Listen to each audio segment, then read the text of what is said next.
বন্যা পরিস্থিতির খবর জানবো। সহকর্মী নাবিল হোসেন আমাদের সঙ্গে যোগ দিচ্ছেন সিলেট থেকে। নাবিল, একটু জানাবেন, আজকে সকাল তো এখন প্রায় 10টা বেজে কিছু সময় পেরোলো, কি নতুন করে কোনো এলাকা প্লাবিত হয়েছে কিনা, আর এই যে পানিবন্দী যারা মানুষ, আনুমানিক কত মানুষ বন্দী হয়েছেন ধারণা দিতে পারেন কিনা নাবিল?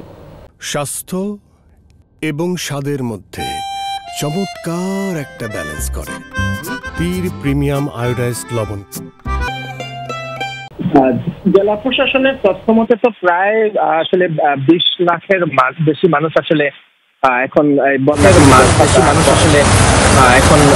পীড়িত, অর্থাৎ পানের জল আসলে তাদের।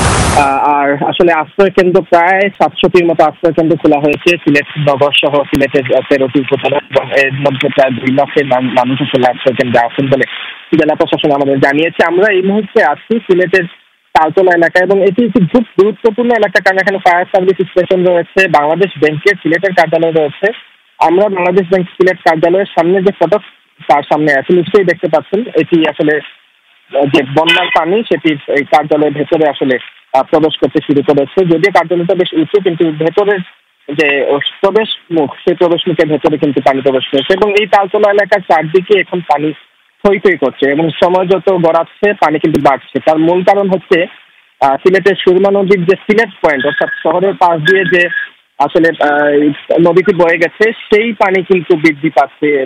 সকাল 6টার তথ্য মতে পানি উন্নয়ন জানিয়েছে যে সিলেট পয়েন্টে প্রায় 40 সেন্টিমিটার পানি আসলে বিপদ সীমার উপর দিয়ে চলছে। নিশ্চয়ই বুঝতে পারছেন যে পরিমাণ পানি বৃদ্ধি পেয়েছে। যদিও সিলেটের সীমান্তবর্তী যেসব নদী রয়েছে, ডাউকি, সারি, গোয়াইন, সেগুলোর পানি গতকাল থেকে কিছুটা কমেছে, যদিও সেগুলো এখন পর্যন্ত বিপদসীমার উপর দিয়ে প্রবাহিত হচ্ছে, এবং যাদের বাসা বাড়িতে এই বন্যার পানি প্রবেশ করেছে তাদের আসলে দুর্ভোগের অন্ত নেই। প্রত্যেকেই নানা ধরনের দুর্ভোগে রয়েছেন। আসবাবপত্র নষ্ট হয়েছে, কারো খাবার, ঘরের অন্যান্য জিনিসপত্র আসলে ভেসে বেড়াচ্ছে, এবং পাশাপাশি মানুষের হাঁটা চলা, যেহেতু আজ আসলে অনেক প্রতিষ্ঠানই ঈদের ছুটির পর খুলেছে, ফলে যারা সেসব প্রতিষ্ঠানে যাবেন তারাও কিন্তু বিপাকে পড়েছেন।